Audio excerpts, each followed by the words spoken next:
There's a moment where people stop respecting you. And the worst part, you don't even see it happen. No one says anything, no one points it out, no one calls it. On the surface, everything looks normal, but inside every conversation, something has changed. Subtle, silent, immediate. They start listening to you differently, responding differently, treating you differently. Not because you were wrong, but because of something almost invisible in how you spoke. And when that happens, you stop leading the conversation and start losing control of it. In the next few minutes, you're going to understand exactly when this happens, why it happens to most people, and how to reverse it permanently. It all starts in a moment that feels completely ordinary. You're in a conversation, maybe at work, maybe with someone you respect. You say something, clear, direct, confident, and for a second, everything is fine. Then it happens. Someone questions what you said, or takes it slightly differently than you meant. Not aggressively, not as a challenge, just enough to create a small tension in the air.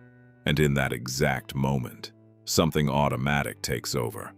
You start adding more explanation, more context, more detail. You expand your point, trying to make it clearer, stronger, impossible to misinterpret.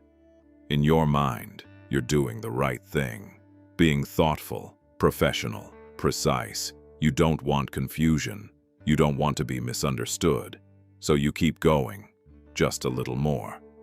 But right there, something starts to shift, and you don't notice. The problem isn't what you said, it's what came after. The moment you went beyond what was necessary, your focus changed. You were no longer just expressing a point. Now you were trying to control how it was received, and that changes everything. Your tone becomes slightly faster, your delivery slightly heavier, your energy slightly reactive, and people feel that instantly, not consciously, but instinctively, because in every interaction, people aren't just listening to your words. They're reading how certain you are while saying them. They're reading your certainty, your stability, your level of need for approval. And when you over-explain, they read one specific thing. That you're not sure what you said was enough. And that signal is where most people lose respect without ever realizing it. It wasn't what you said. It was what came after. That extra sentence, that clarification no one needed, that second explanation no one asked for. Right there, your words stopped feeling strong and started feeling like they needed support. And when your words need support, people don't see that as clarity. They see it as uncertainty. That's when everything starts to change. Slowly, quietly, but consistently. People interrupt you more easily, question your points more often, don't always wait for you to finish, even when you're right.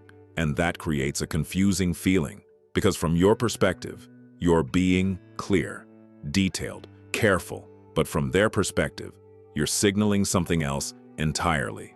That your message needs reinforcement to stand, and anything that needs reinforcement gets evaluated, tested, challenged, not because people want to knock you down, but because that's how the human mind works. Certainty generates trust, hesitation generates skepticism, and when your words carry hesitation, even if the ideas themselves are brilliant, their impact shrinks.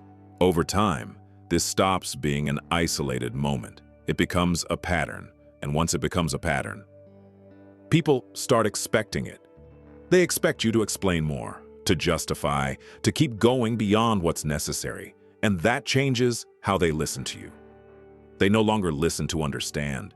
They listen to evaluate, to find gaps, to find weaknesses, to decide if what you're saying actually holds up. And the more you feel that, the more you try to fix it by explaining better, clarifying more, adding even more detail. But that only makes it worse, because the more you try to prove your point, the more it seems like it needs proof.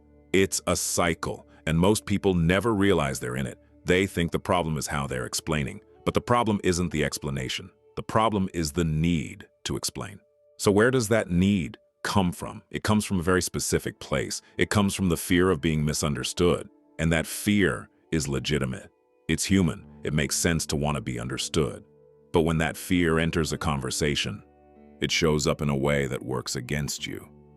Because the goal of being understood turns into the goal of being approved, and that's when the dynamic shifts completely.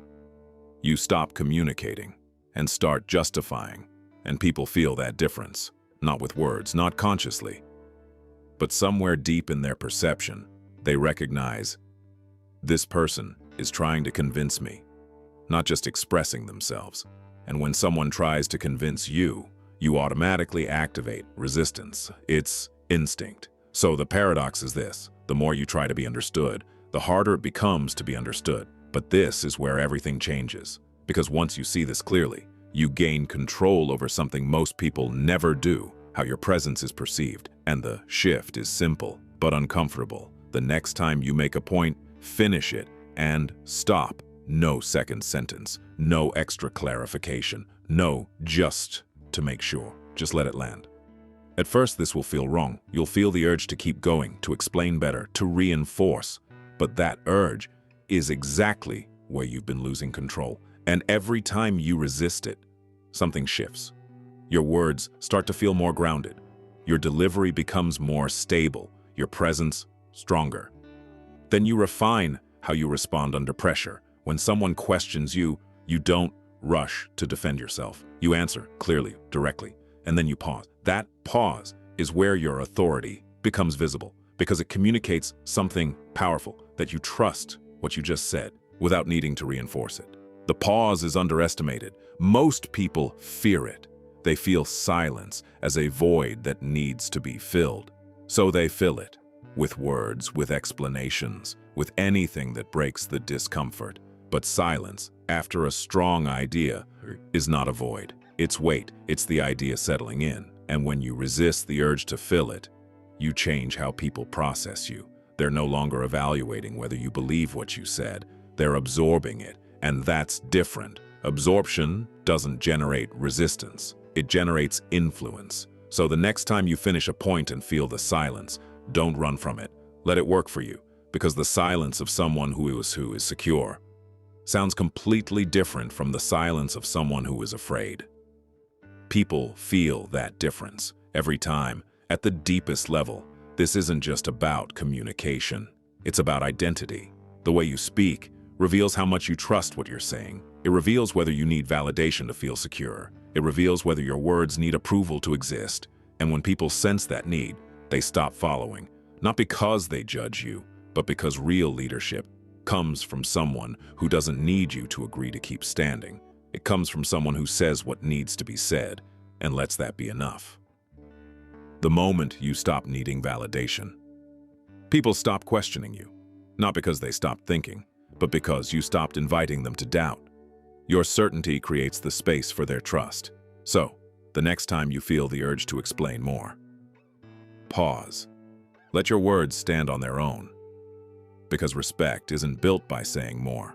It's built by needing less. If this changed the way you see communication, subscribe for more insights on presence, confidence, and control.